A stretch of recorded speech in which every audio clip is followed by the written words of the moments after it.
Good morning, welcome to news analysis. నేను జ్యోత్స్న డిస్కషన్లోకి వెళ్లే కన్నా ముందు వివిధ పత్రికల్లో వచ్చిన వార్తా కథనాలను ఒకసారి చూద్దాం. తెలంగాణ వార్తా పేపర్స్ చూసినట్లయితే ముందుగా ఈనాడు ఇక్కడ పాలనపై చర్చిద్దాం అంటూ రేవంత్ రెడ్డి బీఆర్ఎస్ బీజేపీకి విస్తున్న సవాల్ని ఇక్కడ హైలైట్ చేస్తూ బ్యానర్ ఐటంగా ఇచ్చింది ఈనాడు. కేంద్రంలో 11 ఏళ్ల మోదీ పాలన, రాష్ట్రంలో 10 ఏళ్ల కేసీఆర్ పాలన, 14 నెలల కాంగ్రెస్ పాలనపై చర్చకు సిద్ధమా అంటూ బీజేపీ బీఆర్ఎస్లకు ముఖ్యమంత్రి రేవంత్ రెడ్డి సవాల్ విసిరారు. నారాయణపేట జిల్లాలో నిన్న ఇందిరమ్మ ఇళ్ల నిర్మాణానికి శంకుస్థాపన చేశారు. మహిళా సంఘాల ఆధ్వర్యంలో పెట్రోల్ బంకు ప్రారంభం, 1000 కోట్ల అభివృద్ధి పనులకు శ్రీకారం తదితర కార్యక్రమాల్లో సీఎం పాల్గొన్నారు. ఆ తర్వాత ఏర్పాటు చేసినటువంటి బహిరంగ సభలో ప్రసంగించారు. కృష్ణా జలాల తరలిపోతుంటే చూస్తూ కూర్చుంది కేసీఆరే. నారాయణపేట బహిరంగ సభలో సీఎం రేవంత్ ఆరోపణ, ఇందిరమ్మ ఇళ్లకు శంకుస్థాపన, అభివృద్ధి కార్యక్రమాలకు శ్రీకారం. ఇక రైట్ సైడ్ లో కనుక చూసినట్లయితే గన్లు, లీకేజ్లు, పూడికలు అంటూ అనేక ప్రాజెక్టుల పరిధిలో వేళ్లూనుకున్న సమస్యలు, ఏటా ఇబ్బందులు ఎదుర్కొంటున్న రైతులు, పనులు ఇప్పుడు ప్రారంభిస్తేనే వానాకాలం సీజన్కు ఉపయోగకరంగా ఉంటుంది అనేదే ఈ కథన సారాంశం. గేట్లు తెరిస్తే కాలువల్లో నీళ్లు పారకుండా అడ్డుపడే పూడిక, పొలాలకు మళ్లించేందుకు నిర్మాణం కాని తూములు, అవి ఉన్న చోట లీకేజ్లు, గన్లు, ఆనకట్టలపై ఏపుగా పెరుగుతున్న చెట్లు, నిర్మాణాలకు పగుళ్లు, మరికొన్ని చోట్ల రైతులు శ్రమదానం చేసుకుంటే గాని నీళ్లు రాని పరిస్థితి. రాష్ట్రంలో పలు సాగునీటి ప్రాజెక్టుల కింద పరిస్థితి ఈ విధంగా ఉంది. పనులు ఇప్పుడు గనక ప్రారంభిస్తేనే వానాకాలానికి కుదురుకుంటుంది అని చెప్పేదే వార్త. ఏపీ నీటి తరలింపును అడ్డుకోండి, తెలంగాణ తక్షణమే 116 టీఎంసీలు ఇవ్వండి, కృష్ణా బోర్డు చైర్మన్తో భేటీలో రాష్ట్ర ఉన్నతాధికారుల డిమాండ్. ఏపీ వినతితో బోర్డు సమావేశం సోమవారానికి వాయిదా. ఎమ్మెల్సీ ఎన్నికల తర్వాత ఉద్యమ బాట కిషన్ రెడ్డి, కాంగ్రెస్ 14 నెలల పాలనపై చర్చకు సిద్ధమంటున్నారు హరీష్ రావు. నెక్స్ట్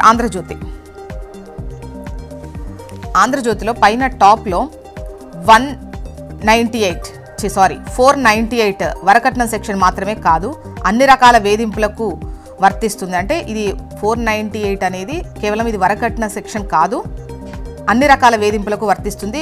భర్తపై క్రూరత్వ అభియోగాల నమోదుకు కట్నం డిమాండ్ను ప్రత్యేకంగా చేర్చక్కర్లేదు. సుప్రీంకోర్టు వ్యాఖ్యలు, ఏపీ హైకోర్టు తీర్పు కొట్టివేత.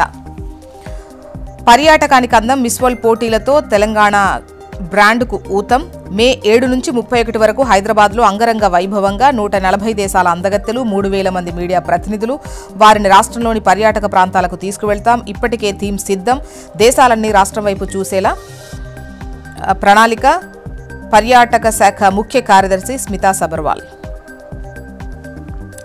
చంద్రబాబుతో పంచాయతీ కేసీఆర్ వల్లే అంటున్నారు సీఎం రేవంత్ రెడ్డి. 10 ఏళ్లలో పాలమూరు, రంగారెడ్డిని పూర్తి చేయనందునే ఈ పంచాయతీ అంటున్నారు. ప్రజాప్రభుత్వం చేస్తున్న పనులు కనిపించడం లేదా? స్థానిక ఎన్నికల్లో ఇందిరమ్మ ఇళ్లున్న గ్రామాల్లో మేం పోటీ చేస్తాం, మీరు డబుల్ బెడ్రూమ్ ఇళ్లు నిర్మించిన గ్రామాల్లోనే పోటీ చేస్తారా? నారాయణపేట జిల్లాలో ప్రజాపాలన ప్రగతి సభలో సీఎం రేవంత్. నెక్స్ట్ నమస్తే తెలంగాణ. ఇక్కడ అడుగంటిన సాగరం, తేలిన సుంకిసాల సొరంగం, నీళ్ళొదిలింది ఎవరి కోసం అన్నటువంటి ప్రశ్నతో వార్తనిస్తూ బ్యానర్ ఐటంగా ఇచ్చింది నమస్తే తెలంగాణ. మెగా ఇన్ఫ్రాకు కలిసొచ్చిన ఏపీ జలచౌర్యం, 2.5 నెలల్లో సాగర్లో 130 టీఎంసీలు ఖాళీ, గతంలో ఎన్నడూ లేనంతగా అడుగంటిన జలాశయం. యాసంగి సాగునీరు, 4 నెలల తాగునీటికి నిల్వలు ఏవి? 540 అడుగులకు తగ్గిన తర్వాతే హైడ్రామా షురూ అయింది, సొరంగం తేలడంతో పునరుద్ధరణ పనులు మొదలు అంటూ ఈ వార్తనిచ్చారు. నీళ్లు లేవు, పంటలెయ్యొద్దు, ఫిబ్రవరి నెలలోనే పంటలు ఎండుతున్నాయి, అదనంగా వరి పంట సాగును మానుకోండి, రైతు సంక్షేమ కమిషన్ చైర్మన్ కోదండరెడ్డి. యాసంగి మధ్యలోనే చేతులెత్తేసిన సర్కార్.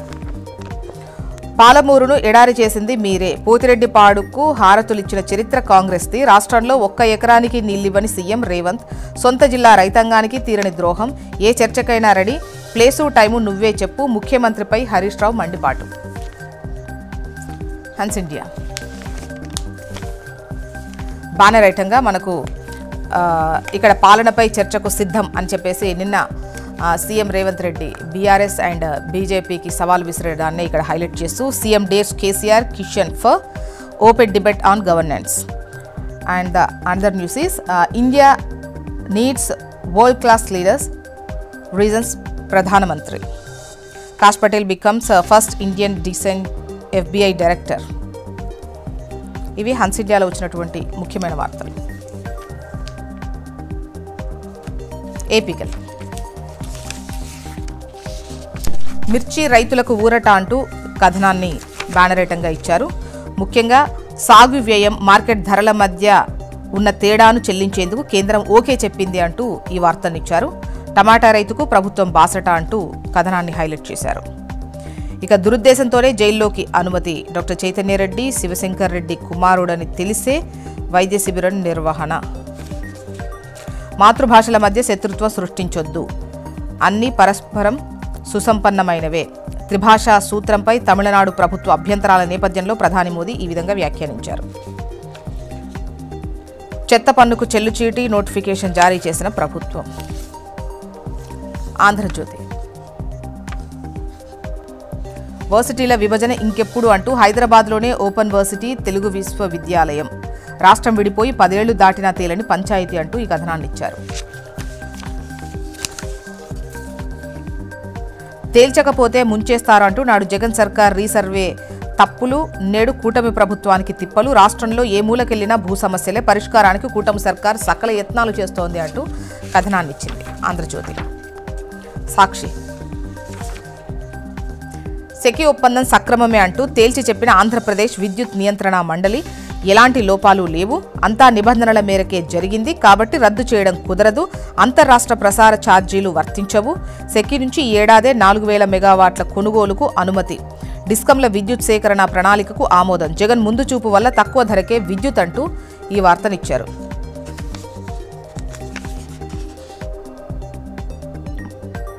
మొత్తానికి ఇవి ఇవాళ వివిధ పత్రికల్లో వచ్చినటువంటి వార్తా కథనాలు. ఇప్పుడు ఒక చిన్న బ్రేక్ తీసుకుందాం. బ్రేక్ తర్వాత డిస్కషన్లోకి వెళ్దాం. Stay tune.